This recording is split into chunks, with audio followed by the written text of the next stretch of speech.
Good morning, good afternoon, good evening, wherever you are in the world tonight.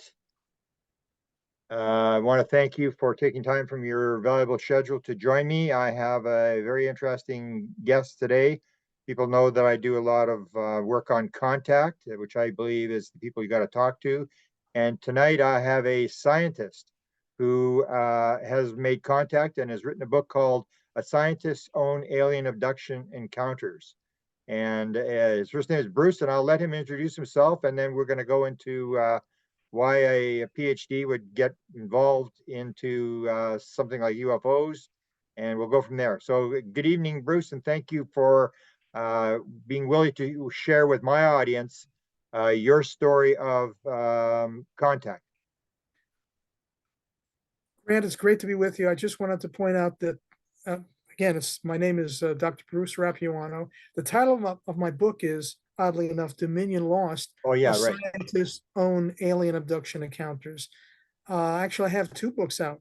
One is a 450-page book where I delve into quite a bit of scientific analysis of my encounters, and an abridged version that gives the reader almost exclusively what my experiences were, and where I describe in detail what happened to me with a not so much in-depth scientific analysis.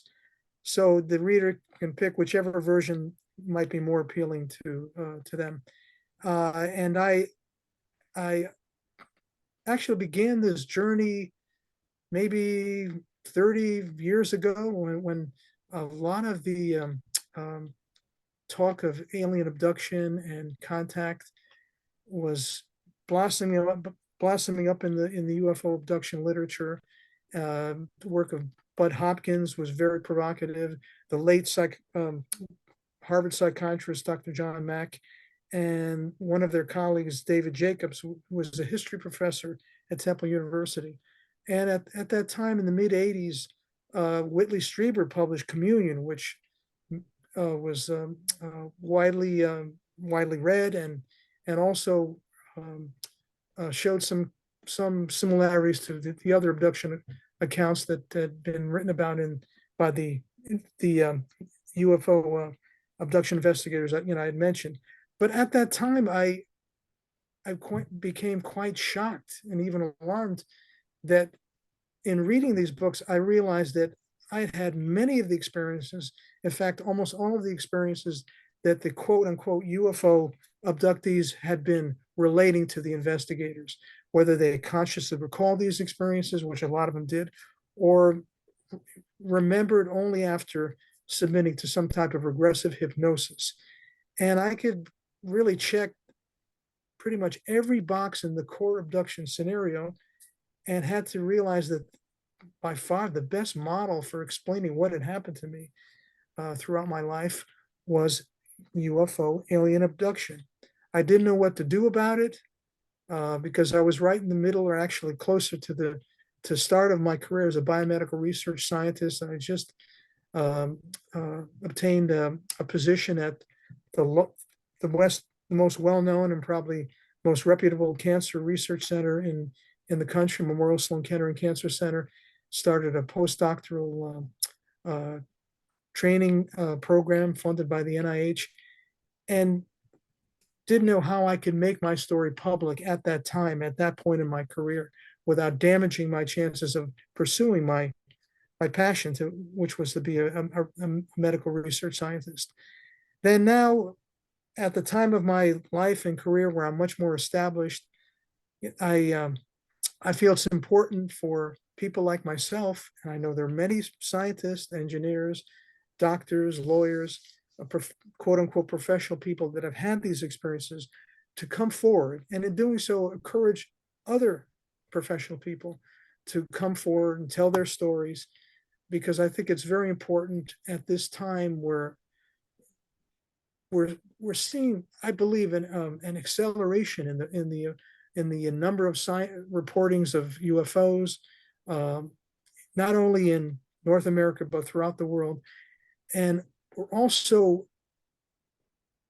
anticipating an impending disclosure, particularly from the US government, that I felt it's important to tell my story at this juncture and hopefully start, if not um, an impetus that would make this disclosure by the government more likely, but maybe prompt individuals to reveal what they've experienced, and that might represent a form of disclosure, especially if it's coming from a group of individuals that have uh, perhaps a lot of credibility because they're scientists or professionals, and that's really, in a nutshell, the reason why I wrote the book.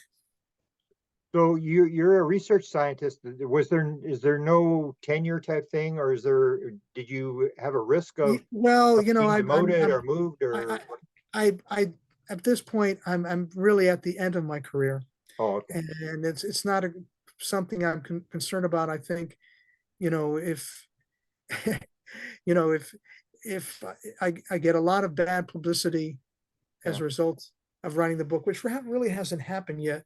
I think it's something I could walk away with, but it's much more important to me to get the message out. Yeah, I think Um, the days are gone of the after the New York Times article. I think it sort of switched around that you could legitimately talk about this and be considered sane. It's not like the old days where, what did you have? Did your friend or your coworkers know during the period of time that you were in this kind of Grant, situation? no one knew. My coworkers, closest friends, no one in my family knew. I never found it comfortable enough to be able to explain what had happened to me to anyone, even when I realized that this had happened 20 or 30 years ago when I first made the realization. And I really haven't gotten any negative feedback at this point. I've gotten a lot of positive feedback from Yeah. my family. Even my spouse didn't know about it, but she's been very supportive. She has encouraged me to go on all the podcasts, um, that have been kind enough to invite me to appear to tell my story. And um, I have to say, the feedback I've gotten has been encouraging at this point. Nothing adverse so far. Yeah, I think that's the thing is it's sort of overblown the idea that people are going to get ridiculed and stuff. To me, it's when people do it, they suddenly find out that nobody really cares. I mean, it's not like it changes anybody's life. It's like, okay, that's fine. That's my reaction. And yeah, I got relatives and family that will listen to me, but they're really not going to go out and research or write a book or anything like that. It's sort of our job. So a question I always ask people who do experiencer books: did they tell you to or ask you, encourage you to write the book? The entities that you're dealing with? No, no, I actually, the book had already been published, and I had to explain to them, there's a book that's available on Amazon that I wrote, and this is what it's about. So I Really? kind of had, I really, you know, uh, surprised everyone, at least of the people closest to me. Well, Um, but but I think it was better just to let them be able to, once I explain the gist of my experiences, to be able to go online. And of course, I provided a lot of free copies to people in my family. yeah, Just yeah.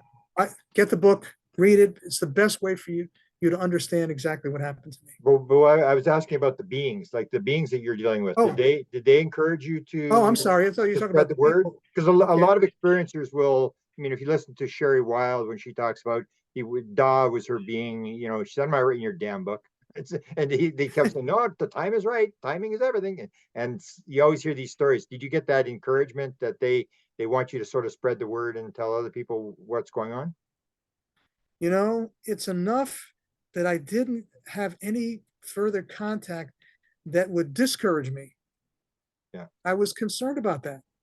I did think quite a bit about, what if I initiated contact that resulted in me being told, don't write the book, don't finish the book, pull yeah. the book after it's been published. I was worried about that, but I haven't had any experiences that I would attribute to contact at all since the book has been published. Oh, is So I that have it? to say no. So I would have to say no. There's been no encouragement, but no contact that I would say had I would attribute to the publishing of the book. Okay, now I messed up the title, Dominion Lost. Can you describe why you called the book that?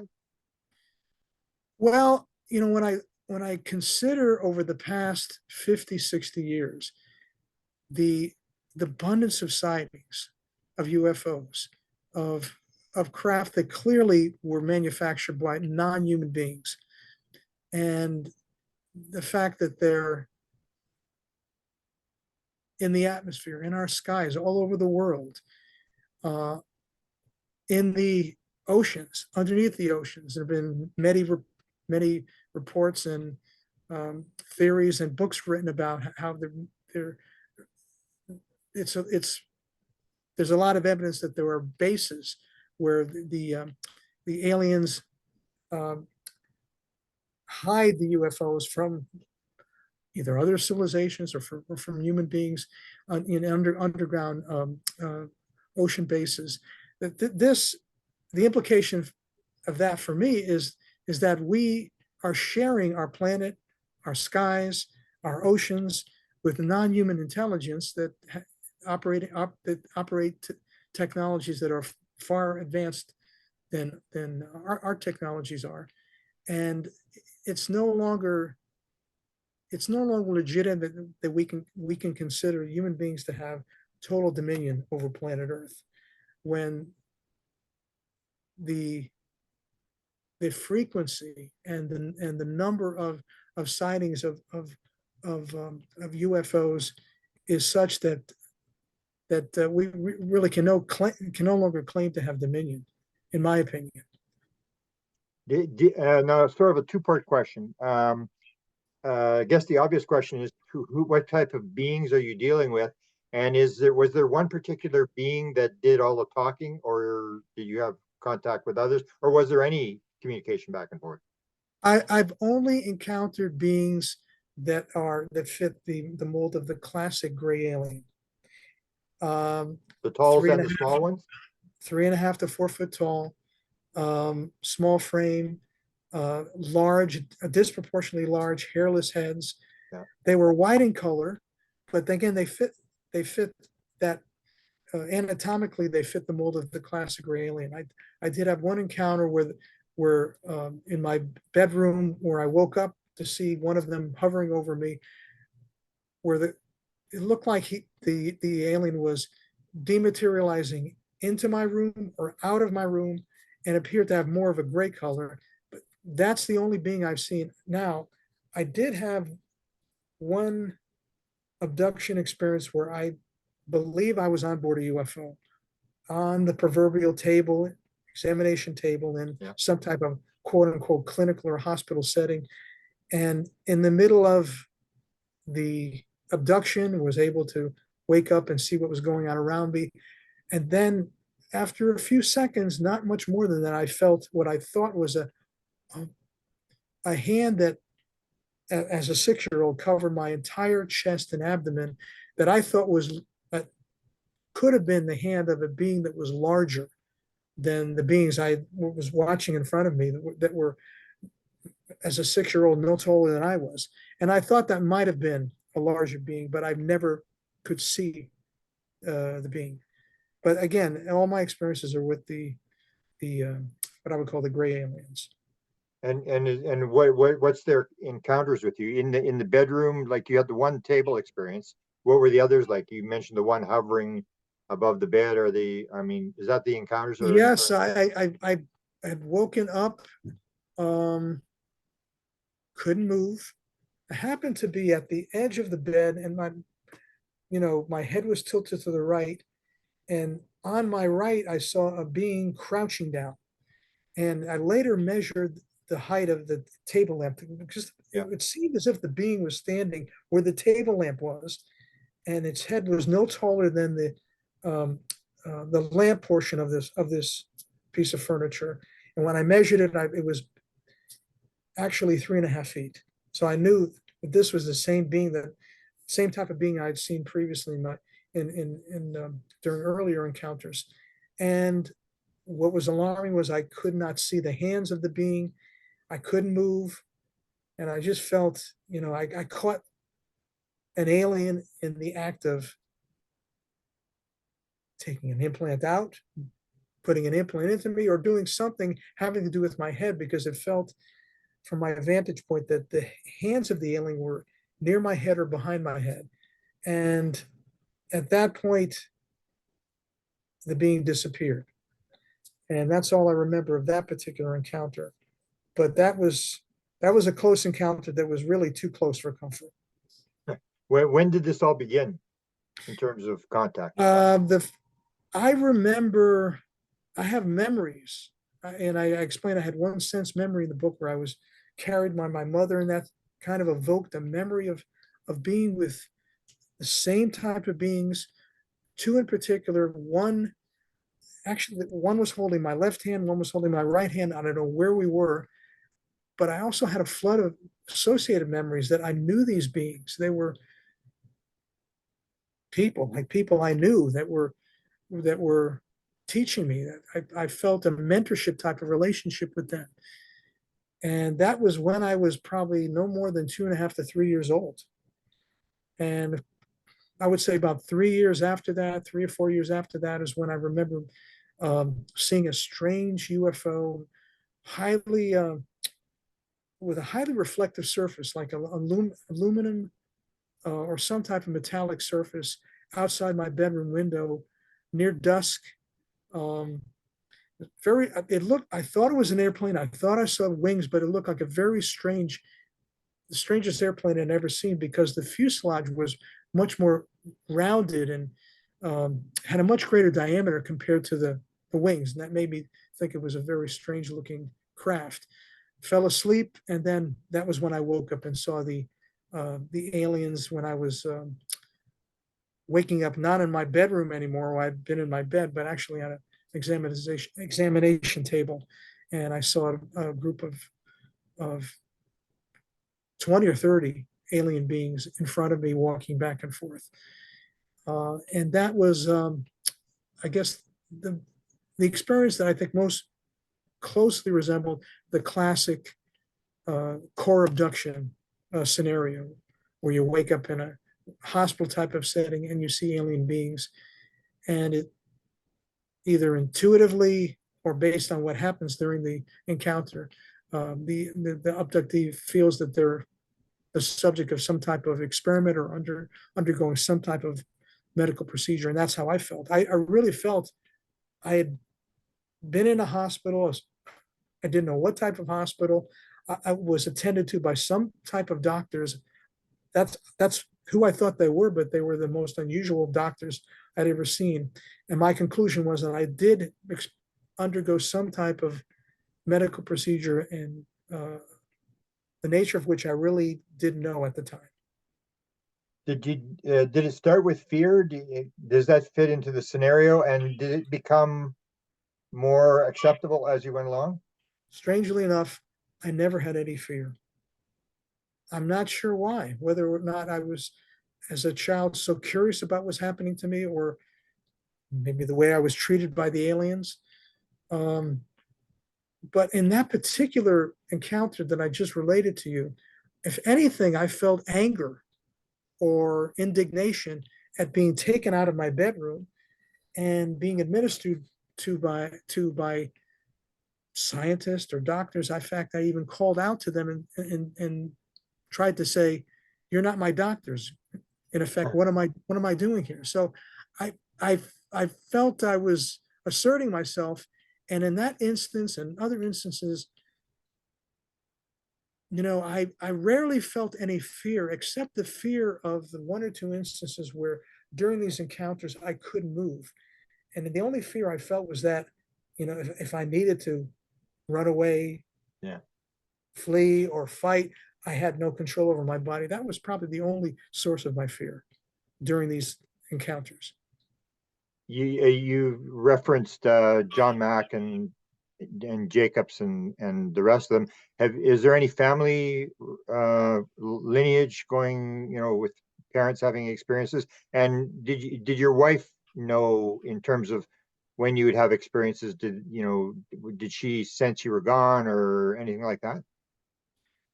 Well, I can't really recall anything concrete that's concrete in terms of experiences I've had since we've been married, where, I mean, I have strange dreams where she wakes me up and I think there's somebody, I don't know if they're people or beings trying to enter our apartment, or I sometimes feel a weight on the bed being removed, like as if there was some animal or creature or being on the bed, but nothing like the experiences I report in the book, which occurred in my childhood and um, preteen years.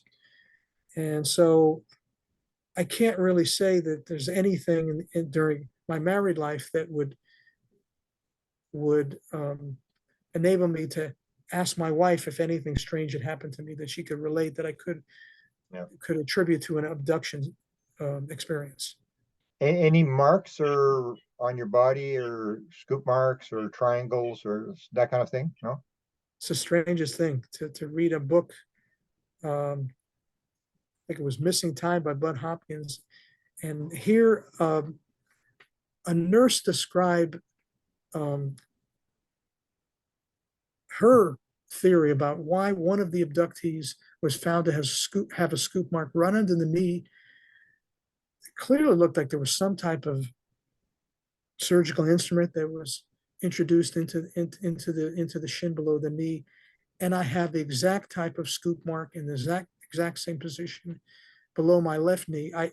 And her explanation was, according to Bud Hopkins, that it looked like a bone biopsy was performed on the tibia bone, and why that person has that scar and I have that scar, when none of us can remember any type of orthopedic procedure where a piece of bone was removed from our leg, is quite remarkable. And I have other um, I have another scar. I had another scar that again was identical to what's been reported in the abduction literature. When I was 7 years old, I just turned 7. I had my tonsils and adenoids removed. I had a series of ear infections that preceded the procedure, maybe going back for a year.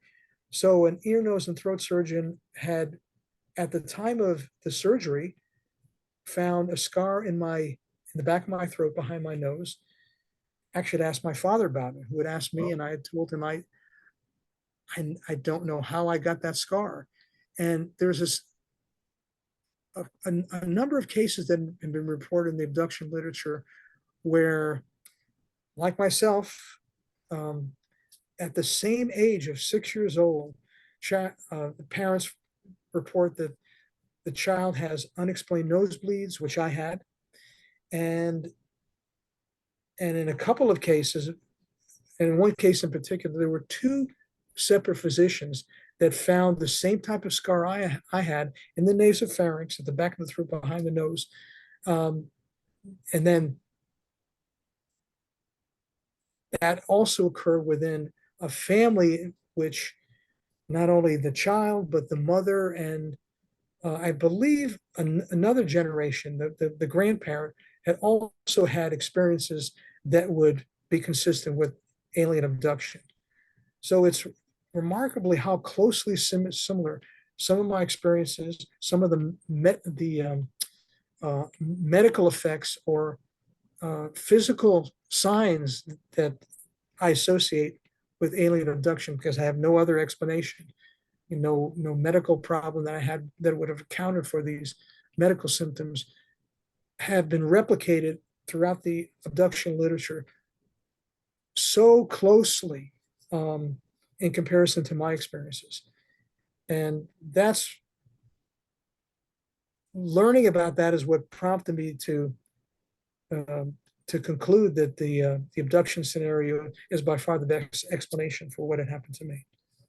Those physical, um, those examples of physical evidence that again closely parallel to what others have reported. It's kind of a wake up call compared to the dreams, where you're sort of getting the dreams, and it sort of says, no, this is for real. Like you can't really deny it, because I wonder as well. And I'll ask you as a medical guy, what do you think's going on? Because if the literature shows that people now, the big thing is triangles. So you come 1,000 light years across the galaxy, you put a triangle on somebody's arm, and the thing will go away in 24 hours or 48 hours, and it seems kind of weird. So as a medical guy, what do you think's going on? Yeah, I haven't paid much attention because I haven't seen as many reports of that type of scar, the triangle scar. It's interesting because it's similar to the shape of the UFO. But I I wonder why so many people, hundreds, thousands, particularly in America, uh, not only are being abducted and seem to encounter the same beings, look anatomically the same, and the same type of quote unquote clinical setting, and report that genetic material is being removed, either in the form of sperm or ova. This has happened so many times that um, abduction theorists have put forth the theory, a number of them, that there is some type of reproductive program ongoing, that they refer to them as hybrids, that some how the aliens are creating a new race involving taking genetic material from human beings, perhaps altering the existing genes, human genes, or introducing alien DNA to form what are called alien human hybrids. I like to call them instead, because I don't know if they were actually formed, that beings are being created as a result of sexual reproduction. Well, I like to call them transgenic human beings, that even that a new species has been created by the aliens involving genetic material from human beings that has been modified chemically, genetically, in some way to create a new race. And that these beings, of course, because there's a very select number of genes that is being altered, or select number of sequences of DNA that have been introduced into the human genome, the resulting species looks exactly like us. They look no different than us. And abduction investigators have theorized that they're now walking among us.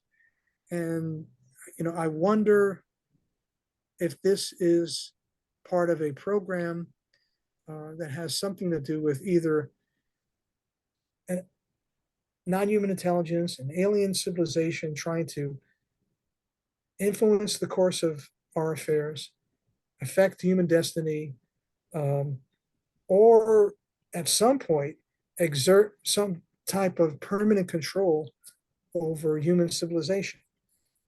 And I think that's what the I think it, that's the theory that most of the evidence supports, in my opinion, that what's going on is that um, human beings are being abducted to by aliens so that there can be some um, transformation of our species so that we can be better controlled. The other theory that I've entertained and others have discussed this as well is that there may be a goal of either integration or some type of a plan so that non-human intelligences can interact with human beings. And the way to do this is that there must be some type of transformation in our genome and introduction of different genes so that human beings have um, the ability now, because perhaps they were not able to interact with and communicate with alien beings, but if we can be altered in some way to interact with and perceive aliens, perhaps in different dimensions, as a result of genetic engineering, this may be part of a plan for uh, um, involving or with the goal of allowing our species to interact with another alien species for some purpose that we don't know. Have you gotten any indication? You've got no sort of physical recollection, but do you have any indication that you may have children out there? Or because a lot of the literature, that a lot of women are shown the child and the bond with the child, and they have to do this, and you haven't had any of those kind of experiences. Yeah, But I guess you must have thought about this, the fact that so many women that claim to be abductees report this missing fetus syndrome, and they've been shown the hybrids that they feel or are told yeah. are actually their children. I did have one encounter where in my preteen years, or I might have been 12 or 13, where I thought genetic material might have been removed. So I've thought about this. It's not something pleasant to contemplate, because again, we don't know what the purpose of this reproductive program is. And I talk in the book about also genetically engineered for a specific purpose, for a specific task by some master species. And they seem to be under the command or under the control of this master species. And these hybrids, if they do exist, are just instruments in some grand master plan. And to me, that it's not really pleasant to contemplate that, because we're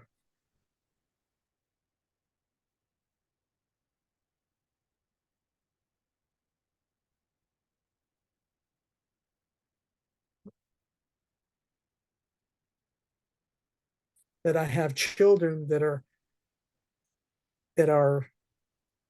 um, they're my children, but they're really alien hybrid children. And I don't really, in that case, know what their fate is going to be under those circumstances. But I have thought about it to some Yeah. degree. Do you speculate, based upon all the research you've done on what the gray appearing in 1961, why they showed up in 1961, why the beings before 61, they look different, they're more human, or they have space helmets on, or have you gotten that sort of discussion in your book going as to the different types of beings that are here? And you didn't have the experience, but you'll see people that it's almost like they're moving them from one being to another. First they see a gray, then suddenly they see reptilians, then they see mantids, and it's almost like they're going from one being to another, as if they're being handed off in some sort of program that these beings are all working together. What's your take on all that kind of stuff?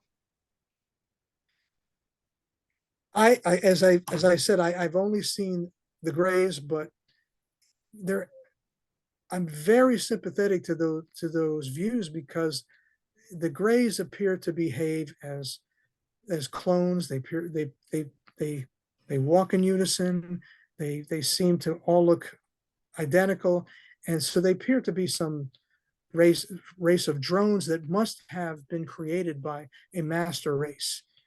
Whether they're the tall whites, the blue Syrians, the Arcturians, the reptilians, I really have no evidence myself as to how many alien civilizations have been visiting this planet, who created the grays, but I'm confident there has to be a dominant non-human intelligence that is certainly much more advanced than the grays are. But I have no personal experience that would provide any evidence to support a theory that one particular alien civilization, the reptilians versus the Arcturians, is interacting with human beings more than another alien civilization.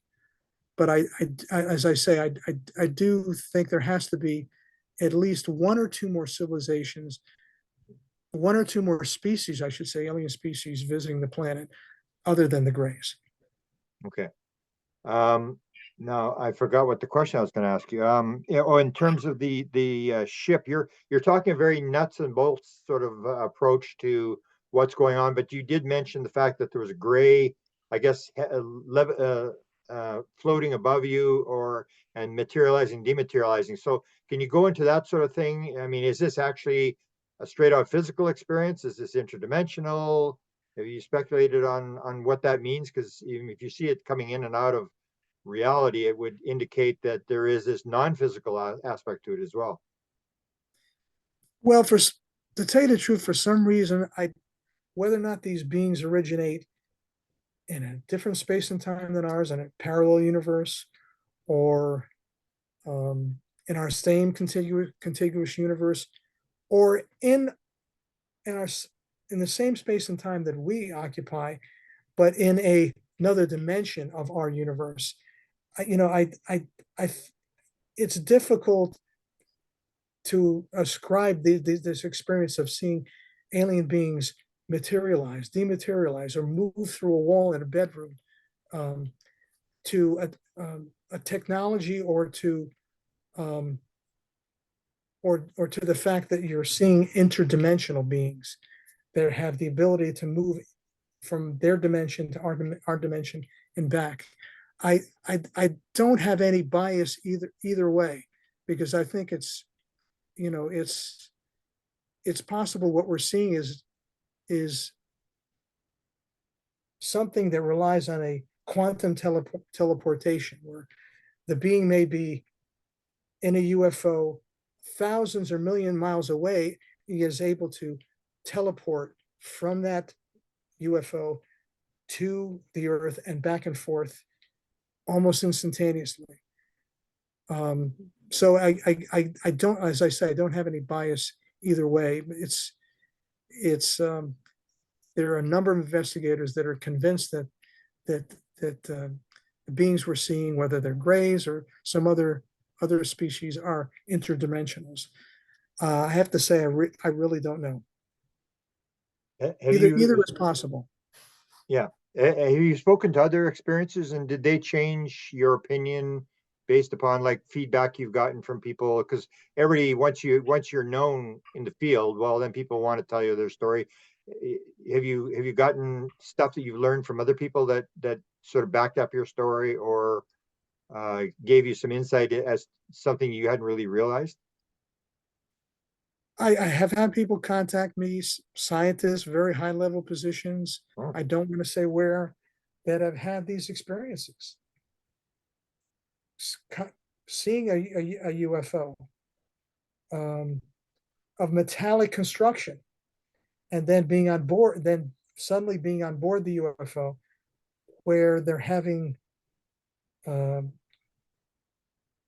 interactions with beings involving telepathic communication, which I've experienced. So yes, I've had some feedback from people that have read the book and gotten back to me, that have kind of um, resonated with my experience. Their experiences resonate with mine. Um, on the other hand, I've had others that have had none of these experiences.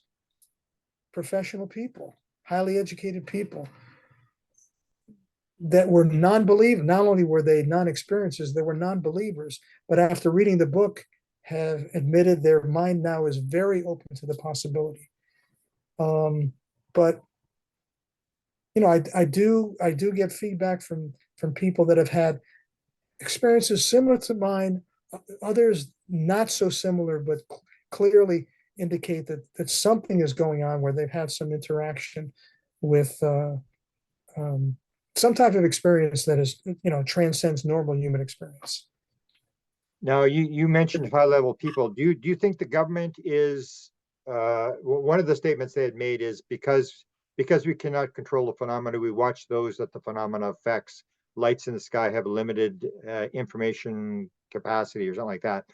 Have you just maybe as a theory, do you think the government is gradually dripping this thing out? And do you think that they have interest in you or other experiencers that you've got an indication? Because that's what I mean. If you're a guy who's got a PhD and a background in medicine and stuff like that, it would make sense that people that would be trying to figure out in the government that may not know any more than you and I are watching people like you. Do you think that's going on? And what do you think of the present government disclosure? Do you think it's just whistleblowers coming forward, or do you think the government is actually sending these people out?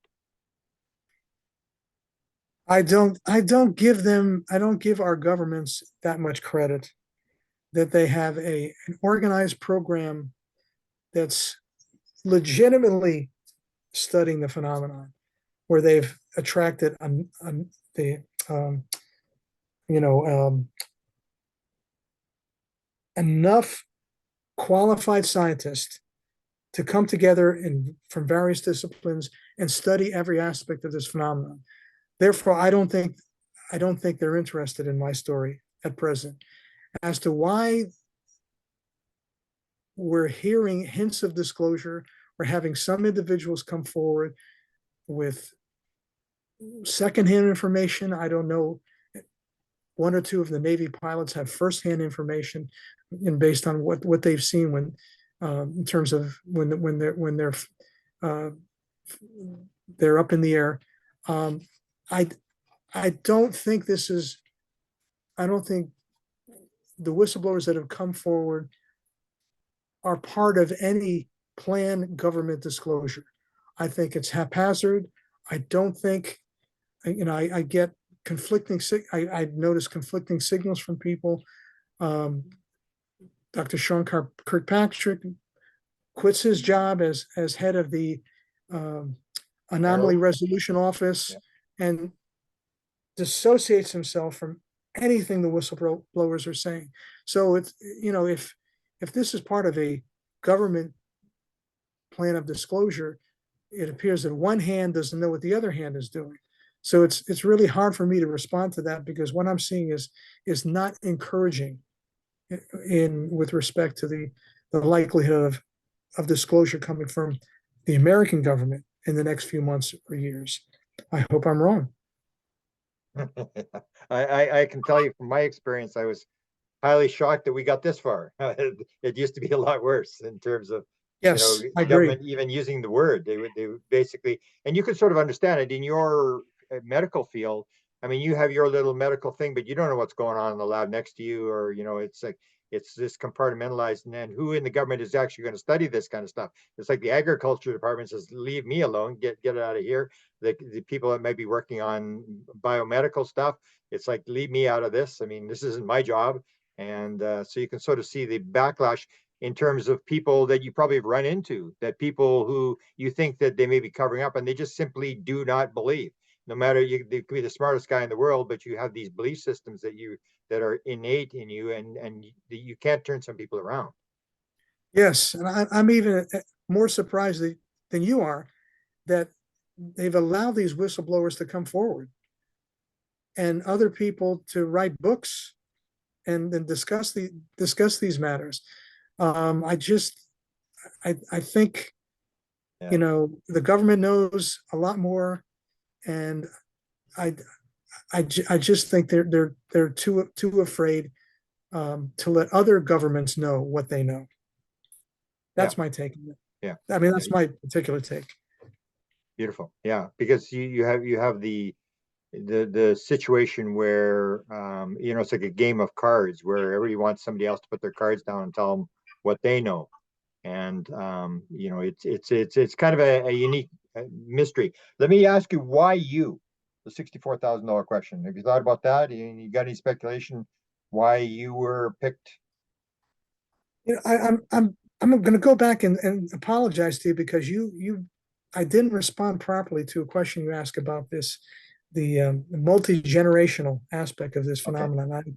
I don't want to get into it in great detail, Yeah. but I feel that in my family there is some evidence that my grandfather was involved. Uh, um, he had a medical issue that was very similar to what abductees have, and myself in particular, that might have resulted from a nasal implant.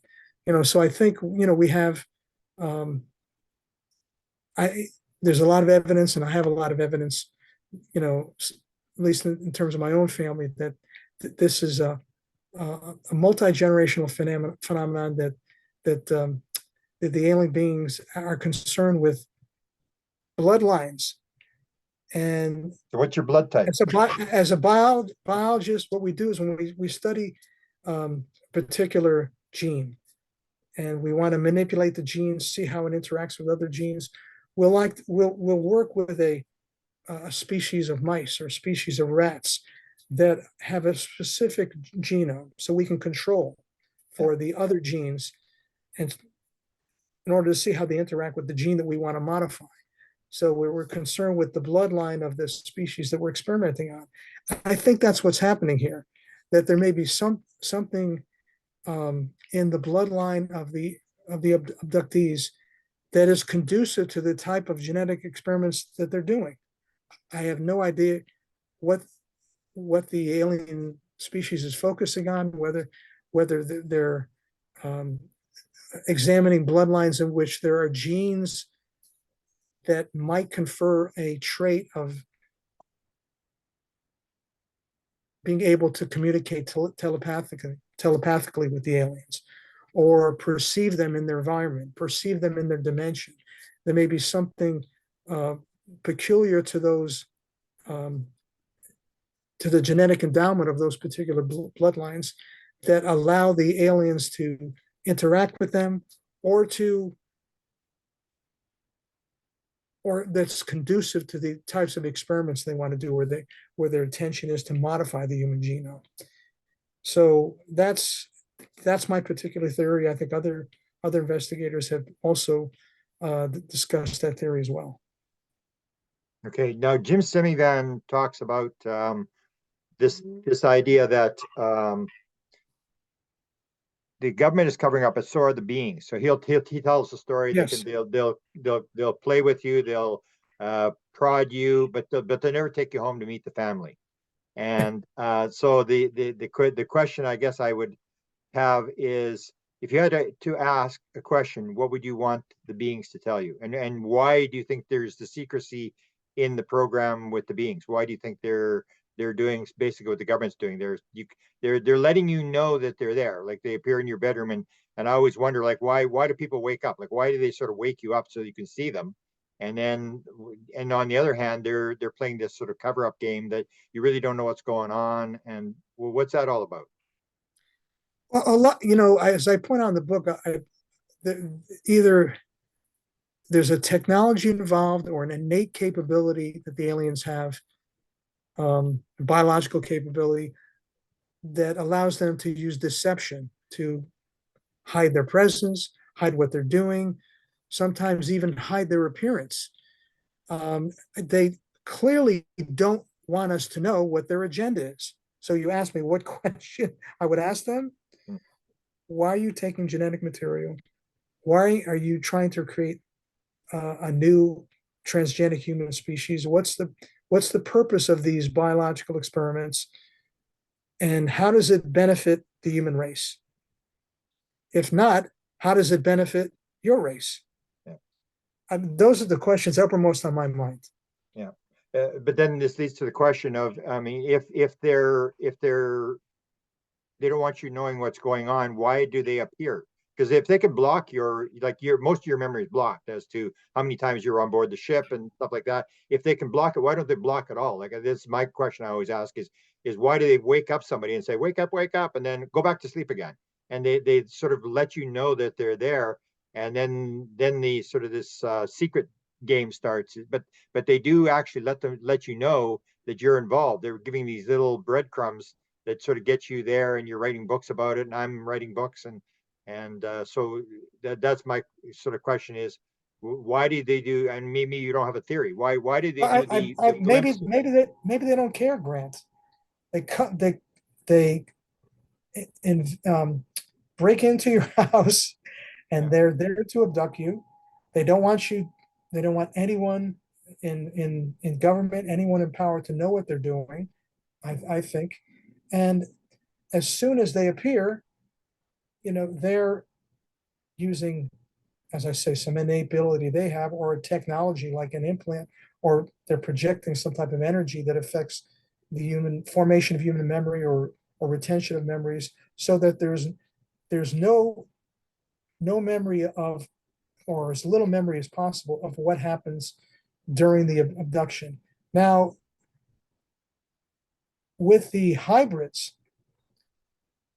they may need to have the abductee, if they use genetic material from the abductee to create a hybrid child, they may need to have the child interact with the abductee, and at that point need to have the abductee be conscious in order to be able to see the child, interact, perhaps communicate. That may be part of their agenda, but I think for the most part, in certainly I can say in my case, 90 to 95% of what I believe happened to me has been erased from my memory. Everything I report in the book has been consciously recalled. I've never submitted to regressive hypnosis, and I think that's the case for a large majority of abductees. I don't think, and as I point out in the book, based on the way human memory forms and it can be retrieved, their technology may not be perfect in erasing 100% of what we experience during an abduction. And I've explained some of the biology behind that in the book. That's my only explanation why we can recall, meaning abductees can recall a small percentage of the abduction experience. Okay. Yeah, and you mentioned before, maybe elaborate a little bit, you that they seem familiar. Do you think that you agreed to this, that because you'll hear a lot of experiencers say that this is my family and I agreed to play this role, and this is not what people think it is. Do you get that sense that you're It's, and I know in many cases people feel this way.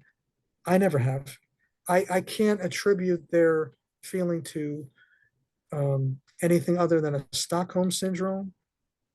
I don't know. I don't know I if thought you said they I, sounded familiar. Didn't you say they seemed like they were familiar to you? right. When I was two or 2.5, 3 years old, that's the only time I had that recollection that we had some type of relationship. Again, today, as I discuss in the book, I mean, I've concluded that probably is nothing more than a deception. I could be wrong, but that's how I feel today. It's in their interest, to make the abductee feel comfortable, just as it's in my interest as a biologist to make a rabbit feel comfortable before I'm going to experiment on it. And there are a number of things we do to make them feel, more comfortable in a research setting. But I know a lot of abductees feel some type of allegiance to the aliens, to feel that they have some type of importance. They're part of a very important program, even to the point where there have been abductees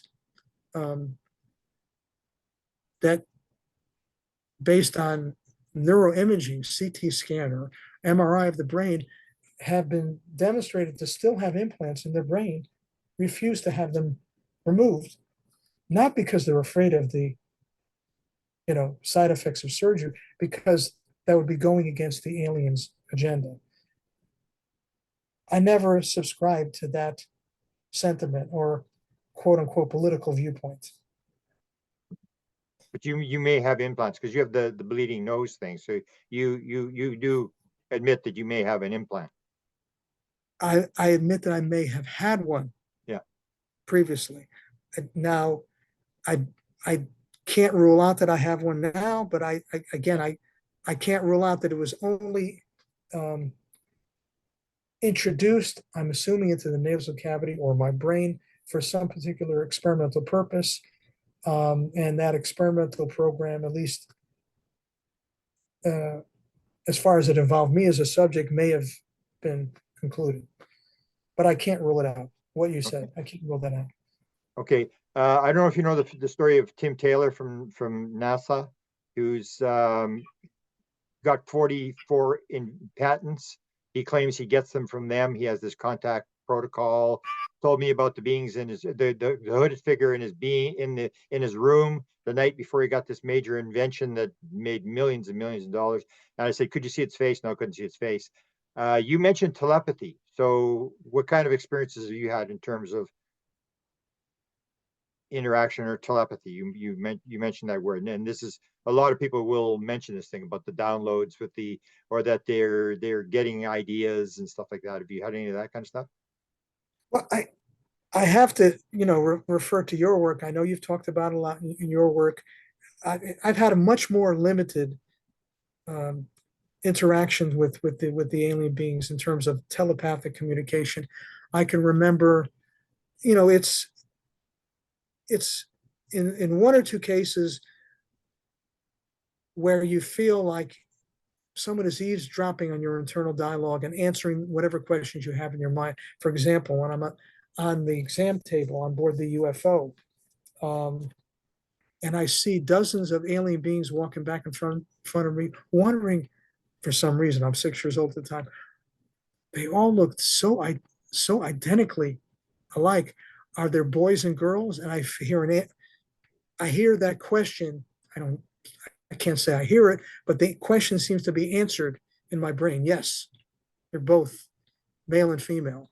Um, in another instance, I felt I had been abducted and was in a situation where I woke up in my bed, couldn't move, and then heard a voice telling me, which I knew at that moment was not my voice, go back to sleep. So again, that's very limited example in my case of what I would call a telepathic communication. Um, and one other example, at the time I had a nosebleed, heard a very strange communication, knew it was not my idea, knew it was not my voice, telling me, don't let them see the blood. That was not something I thought of. That's a specific, detailed example of what I feel is a telepathic communication. But in terms of the the scientist you were referring to that gets prolonged downloads or a lot of quote unquote scientific information that allows him to write patents, I'd like to delve into that myself and read some of his work if he's published it, because I would tend to believe it if I found a person that couldn't speak um, Norwegian. A Canadian who couldn't speak Norwegian can suddenly speak the language. Yeah. That's something that I, as a scientist, would not be able to explain. Yeah, that would be extremely interesting. I can give you his email address. I don't know if he'll reply. He's what do they call him? The dragon. He's like the head engineer at the space center, and he's trying to stay under the radar in terms of what he's doing. So, but it's an Oh, interesting. or I just want to interject there. He's a scientist, he's an engineer, but I would like to see a history professor get a download so he could develop a grand unified theory that unites quantum physics with Einstein's general relativity, which he would never be able to do if he was a history professor. Yeah. He would be able to, certainly so he can write equations on the chalkboard if they're explained to him in the download. These are the types of things I speculate on, that would persuade me that these downloads are real. If I'm being the devil's advocate, or this is just Yeah. my nature as a scientist to ask Yeah. these questions. Yeah, I understand. I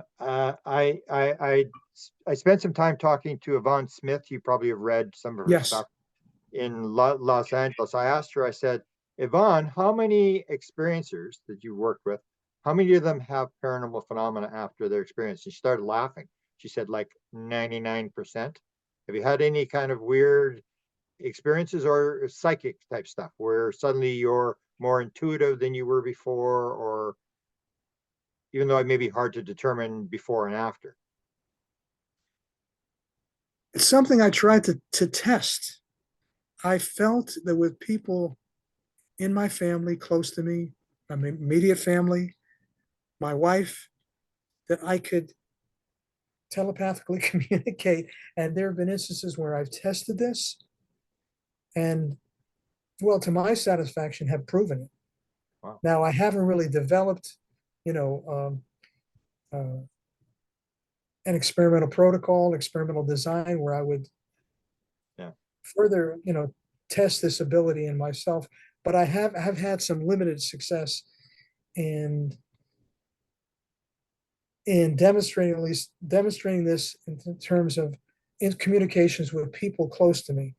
Now, in terms of paranormal experiences other than telepathy, um, I can't really. I mean, I can't really point to anything that happened on a regular basis that um, that has occurred in my adult life. Now, I'm aware of Ivan Smith's work, and but that's that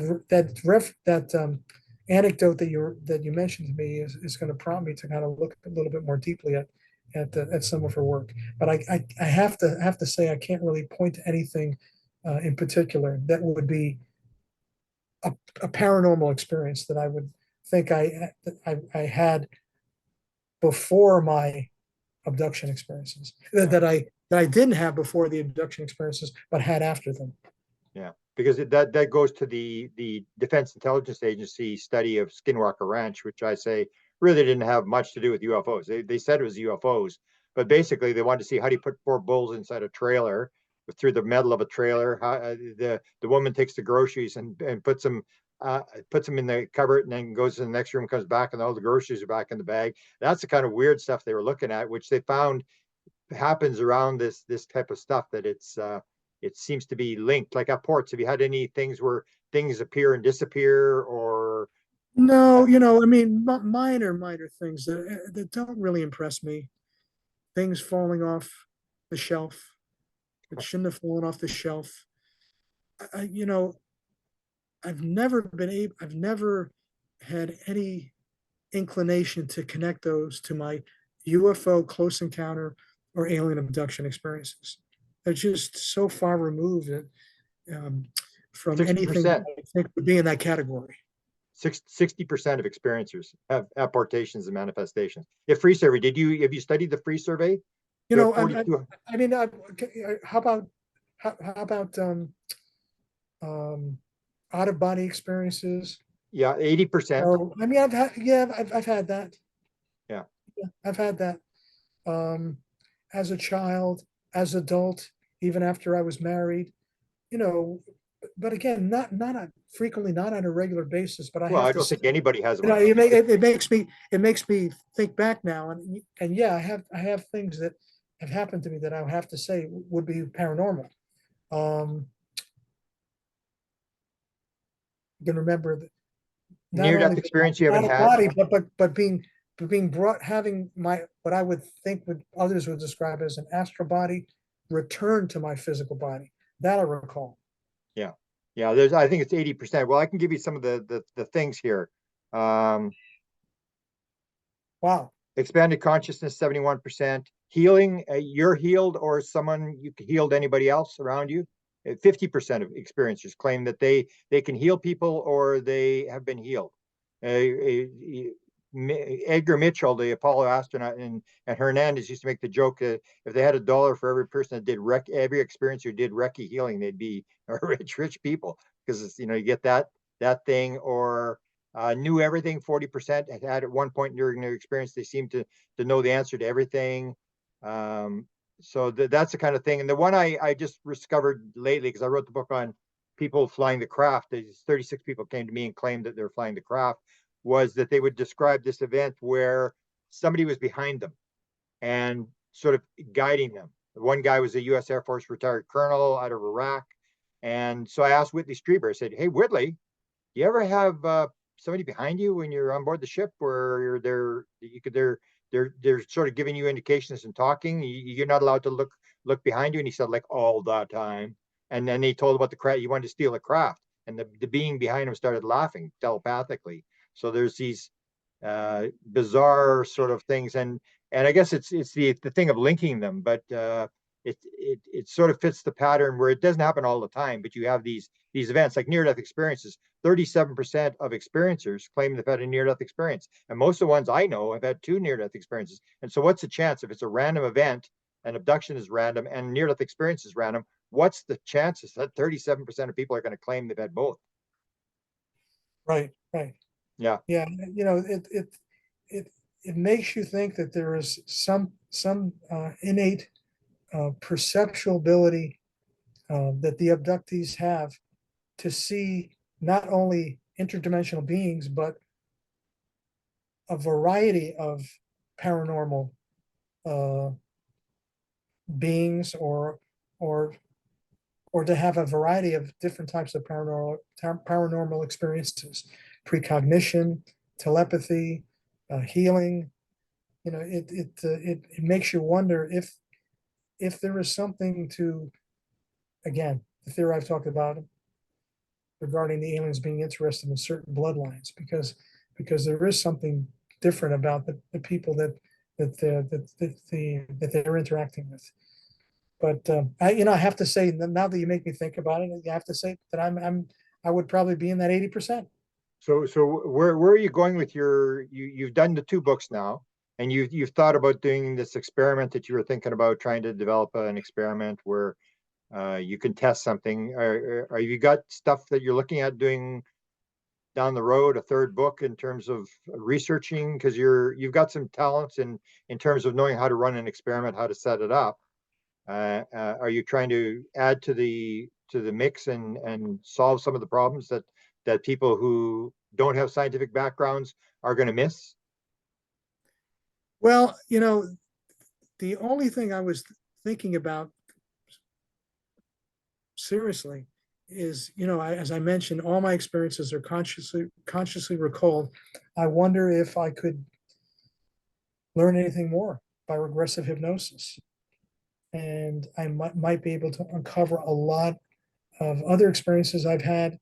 Not only more fragments of the experiments that I report on, but experiences that I cannot that I've recalled very little of consciously. So that's something considering, and if anything materialized from that, I would of course be quite motivated to report in the next book. That's Your book's the main done thing fairly I'm thinking well, I of. heard, right? Your book is doing fairly well. Yes, it's doing pretty well. It's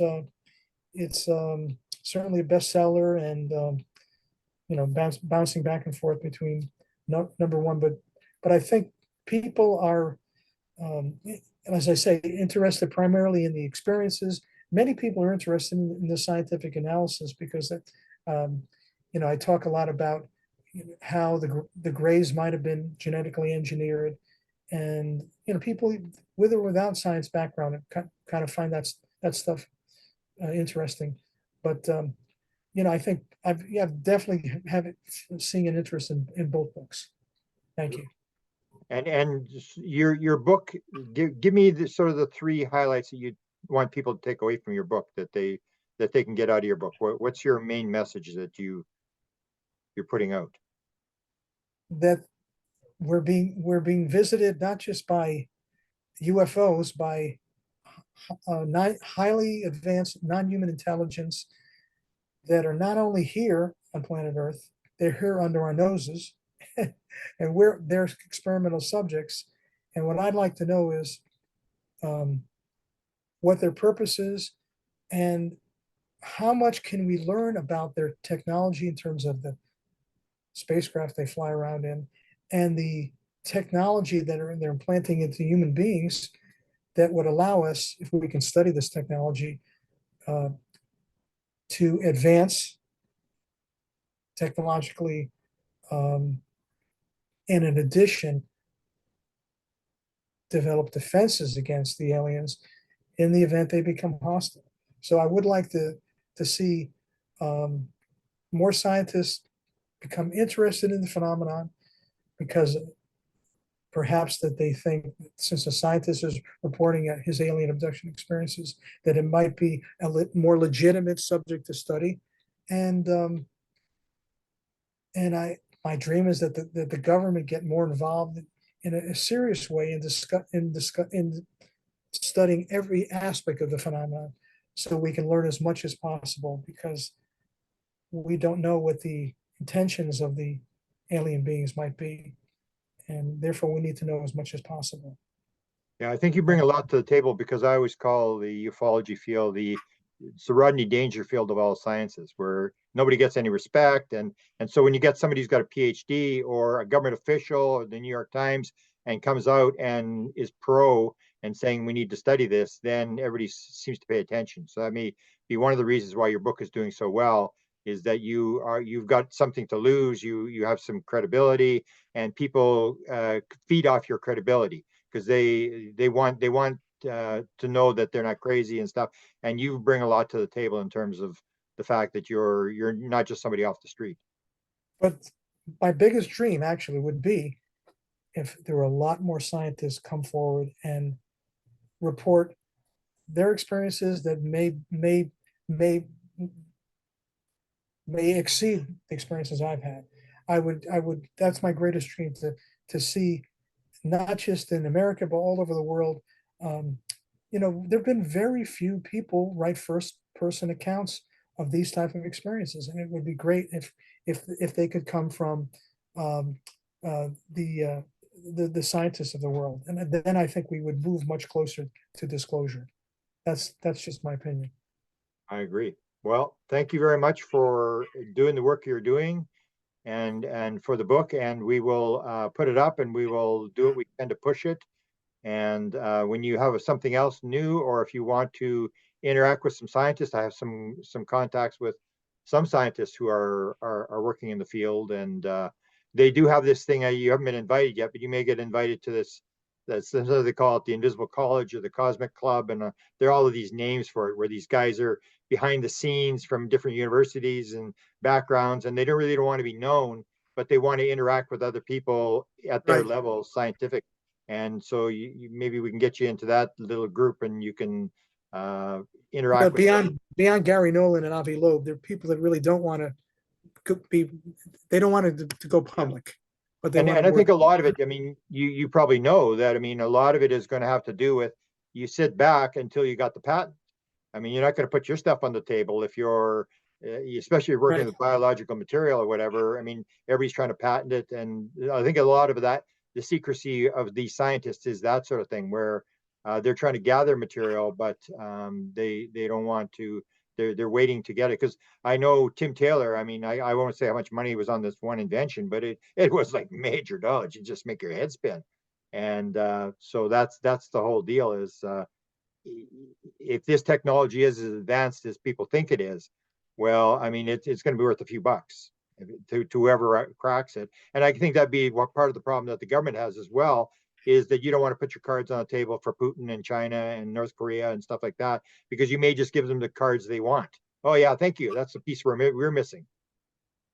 Well, I'm going to ask the non-human intelligence for a download on 0 point energy, so I can solve all our energy problems. Hell put I up. If you think I, talk to Hell put I think up, I do quite. I think I do quite well financially, if I there you could do go. that. Yeah, Hell put up would talk to you. If you have your contact Hell put off, he's curious. That's what I found. We're actually, there's a documentary being done called The Aviary, and these are a bunch of high level intelligence, scientific people and stuff like that that we're working together. And I think Hal would be kind of interested in talking to you and other people, because people think that they're different, but no, they're just at a different level. They may have a higher degree, or they may have a security clearance. They're trying to figure it out as well. So what they're trying to Right. do is the same as you. They're trying to find someone at their level that knows, and everybody's reaching up to the next level. And I think I would agree with you that when you come right down to it, there's a lot of missing pieces that they really don't know. There's a lot of bravado about, we got this thing all figured out, and it's like, from what I heard, this thing of the core story was we were being interacted by something. They know that they've got hardware, and they haven't got a clue how to back engine of the hardware, and that's they call it the core story. That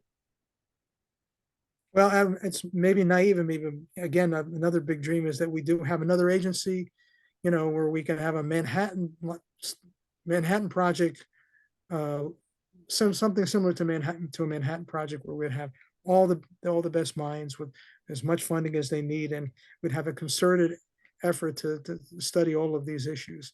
But right now, it's just the people, you know, volunteering their efforts in Yeah. relatively disorganized way. But again, I appreciate whatever they're doing. Yeah. I And greatly we appreciate it. appreciate what you're doing because you bring a lot to the table in terms of credibility that people can't just sort of slough you off as somebody who doesn't know what he's talking about. You got the scientific method. You've worked in the industry and you know how things are done and you know what evidence is and what what we need and how to run experiments. And so I think you bring a lot to the table. Keep it up and whatever you need, I'll try to help you move along. And if you want introductions to people, I can give you introductions. I've interacted with a lot of people who are in the same boat as you. They've had, and a lot of people don't realize a lot of these high level people. Gary Nolan's a prime example. I mean, Gary Nolan's an experiencer. Hal Puthoff's son's an experiencer. Eric Davis, the astrophysicist, is an experiencer. Jacques Vallée's an experiencer. And you go down the line, and they don't really talk about it, but they've all had the But they haven't reported their experiences, they have they? in a little bit they'll sort of indirectly talk about their experience, but they don't really make it front and center. But that's how it happens. Is that's where the beings may be doing that, where they you have an experience, you don't remember much, but you go down the rabbit hole because that's how science advances, through awe and curiosity. If you're not curious, you're not going to do any scientific investigation. And they've got you as curious as can be because it's like, what the hell happened to me? And that's what they do is they trigger people and people start going. So a lot of these guys will, I mean, I know their stories, but they don't really make it front and center. But yeah, a lot of these people, because you wonder why they're interested. Most of the people that are really pushing and are interested are people who've had some sort of bizarre experience that they just can't So let go. And you know what it's like. It's like once you get yes, down the rabbit hole, you can't get out. I mean, you couldn't stop if you tried because they've got you. And that's how it works is they want people curious and they want us to figure it out rather than sort of landing on the White House lawn and telling us how it all works. They're trying to get us to solve the problem. So that may be why they've contacted you, but luckily they did because you got a book that's getting out there, and that your book, even though you may not nothing may be happening, the zeitgeist moves because more and more people are reading the book. And as I point out, you can go back to the idea where people may not believe there's UFOs at Area 51, but everybody in the world in the darkest corners of China knows what Area 51 is. Everybody knows what a UFO is. Everybody knows what a near-death experience is. They don't have to believe it or disbelieve it. And you have this idea that these ideas are floating up as just common knowledge that people know what it is. Whereas in 50 years ago, nobody knew those terms. They had no idea about these things. And so it's this gradually raising the consciousness of everybody so that when the New York Times puts out an article in 2017 and says the government's actually investigating this stuff, everybody goes, yeah, I knew that already. Because before then, everybody thought people would jump off bridges, people would commit suicide, the stock market would melt down, and nothing happened because people were acclimatized to the idea. I hope you're right. I hope they want us to advance to a point where we can join the community of you know cosmic or galactic civilizations, Yeah. and that's. I mean, if you're sanguine, that's I think that's the best thing we can hope for. But uh, what you said resonates with me. In fact, my wife said to me, she said you were contacted maybe because they wanted you to write this book. Yeah, That was my purpose. yeah, and it does raise it does raise I didn't want to do it, but they made me. yeah, the consciousness will be raised by your type of thing. That's why it's selling, is because you have the reputation and people want they always feel like Rodney Dangerfield. They feel like we don't get any respect, and so when they see somebody's got a PhD or somebody's a government scientist or something like that, they it changes everything because it's sort of you've got bringing them credibility as well, that they feel better, and then they're more open. And the same thing you're going to have because you've come forward. You may have other scientists who decide, okay, if he came forward, the world didn't end for him, and you may have other people moving forward, and it's a slow game. We in America we want everything yesterday, but we got to go through the learning process, and it'll eventually come. You can see it moving because I've been at 50 years, and I can tell you it's not even close to what happened in 75. I mean, all the stuff we know now Nobody was talking about that stuff in 75. It was, in fact, in 75, if you had one UFO sighting, you were crazy. If you had two UFO sightings or claimed to have two UFO sightings, nobody would even talk to you. I mean, it was like, there's no Right, way. It you was a, ridicule, ridicule, ridicule. Yeah, yeah, that would, yeah. yeah. But if you go back to science and you take a look at the skeptics are always wrong. They're wrong about the flat earth. They're wrong about everything being solid. They're wrong about the sun going around the earth. And perceptual reality, that's what I say with this paranormal phenomena. What happened to you, what happened to me, what happened to all these people is if the world was the way people say it was, there would be no paranormal phenomena. The paranormal phenomena is telling you something is wrong. And that's what Gary Nolan says. I'm not interested in the 95% that falls in within the bell curve. I'm interested in the 5% outside the bell curve. That's where the Nobel Prizes are. And that's the thing is you look at this odd stuff and say, why is this happening? This experience happened to me. It's happening to other people. Why is it happening? And if you could figure it out, you've got a Nobel Prize. Right. When we look at the paranormal, is it um, uh, I think some science fiction writer said that this generation's magic is the next generation's Yeah, science and technology. yeah, Arthur C. Clarke. Arthur yeah, C. Clarke, I think, said yeah, that. yeah. And you and I get to play the game. I mean, it's like we want the answers, but then I always make now. I mean, you make the analogy. It's $11,000 for a Super Bowl ticket, and if you knew the score of the game, you wouldn't buy the $11,000 ticket to go in. There's this curiosity thing, but you and I are in the stadium. I mean, whatever this is, you probably will admit this is probably the biggest story of all times. Once we figure this thing out, and you and I got to play in the game. We're not some poor guy. We're in this in the stadium That's exact. playing in the That, game. that's exactly how I feel. I mean, because again, I haven't had any traumatic aspects to my experience, and I got to be part of the discussion of the greatest story, Yeah, or for me as a Christian, of course, the greatest thing that's happened is that Jesus came to earth. But this is certainly up there with that. This will certainly be number two. and he uses the same principle. I always say this is like the circus. It's like Jesus. If Jesus hadn't walked on water, fed 5,000 people, raised Lazarus from the dead, you never heard of the guy. You do the circus first, then you deliver the message. And that's what they're doing. They're doing this circus thing, and everybody's going, "What is going on? How can you go through a wall?" and stuff like that. And later the message will come. But first, they got to get your attention. That's what they're doing. They're doing this circus act. I think that's as good an explanation as any I've heard, Wonderful. Grant. Wonderful. Thank you very much for what you do, and let me know if there's anything I can do for you. And I will. if I will. there's people you want to talk to, and something a question that you want to know, I can maybe put you in contact with some people, and we'll get it up. And I'll put on my podcast as well, which gets a few people listening on podcasts as well. So we'll try to Thanks, get your Grant. message out there. Certainly on my part, on my end here, it was a pleasure meeting and talking to you. Beautiful. Very Thank you. informative. Okay. Appreciate it. And hopefully we'll talk again. All right. Take care. Bye bye.